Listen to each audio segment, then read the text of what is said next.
Assalamualaikum warahmatullahi wabarakatuh. Apa kabar teman-teman semuanya? Pada kesempatan kali ini kami akan membahas tentang analisis asesmen di kelas.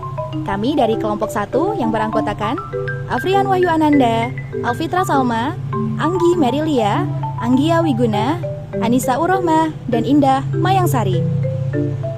Simak terus videonya ya. Mengamati merupakan salah satu asesmen yang telah diterapkan pada proses pembelajaran di kelas dan dapat memberikan ulasan tentang asesmen tersebut. Kaitannya dengan konsep perkembangan, lingkungan, dan kemampuan peserta didik. Pada tahap ini, kelompok kami mengambil mata pelajaran Bahasa Indonesia pada kelas 4 dan di fase B. Capaian pembelajaran pada pembelajaran ini yaitu peserta didik mampu memahami pesan dan informasi tentang kehidupan sehari-hari, teks narasi, dan puisi anak dalam bentuk cetak ataupun elektronik. Yang kedua, peserta didik mampu menuliskan teks narasi, teks deskripsi, teks rekonstruksi, teks prosedur, dan teks eksposisi dengan rangkaian kalimat yang beragam, informasi yang rinci, dan akurat dengan topik yang beragam. Tujuan pembelajaran: pertama, menemukan kata penghubung dengan benar C3. 2. Menganalisis berbagai fungsi kata penghubung dengan benar C4. 3. Memilih kata penghubung dalam sebuah teks narasi dengan benar C5.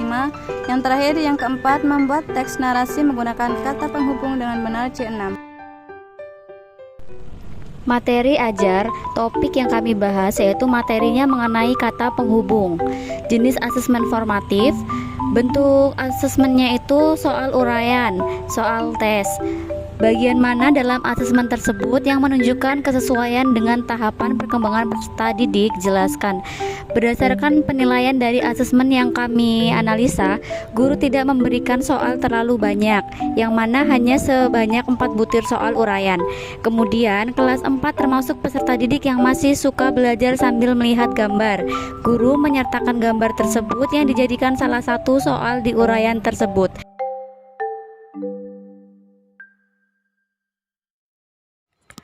Bagian mana dalam asesmen tersebut yang menunjukkan kesesuaian dengan perlunya mempertimbangkan aspek lingkungan budaya dan karakteristik peserta didik. Pada soal uraian, guru membawa tema makanan khas Indonesia. Seperti pada soal, pada tahun 1870, Ja Taijo datang dari Fujian ke Semarang dan menjajakan lumpia yang berisi rebung dan daging. Kemudian, dia bertemu dengan perempuan Jawa bernama Warsih yang juga menjajakan panganan yang mirip, tetapi berisi kentang dan udang. Mereka berdua lalu menikah. Lumpia buatan mereka pun disesuaikan baik isi maupun rasa agar bisa dinikmati oleh lebih banyak orang. Berdasarkan soal tersebut, dapat disimpulkan bahwa guru telah mencoba membawa budaya lingkungan sekitar, yang mana maksud dari teks tersebut adalah mengandung unsur berdagang. Kemudian, di lingkungan sekitar sekolah SD Negeri 2 Sawah Brebes pun berdekatan dengan pasar tradisional.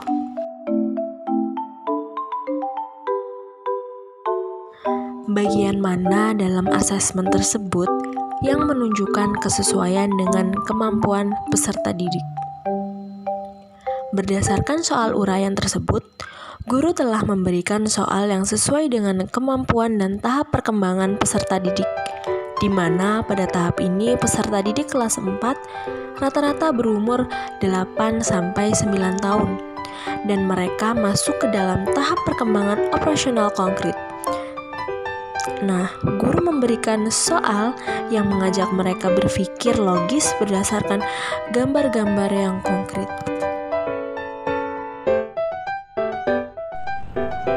Bagian mana dari asesmen tersebut yang menunjukkan kesesuaian bahwa sudah memberikan ruang bagi peserta didik untuk memberikan umpan balik terhadap proses pembelajaran mereka?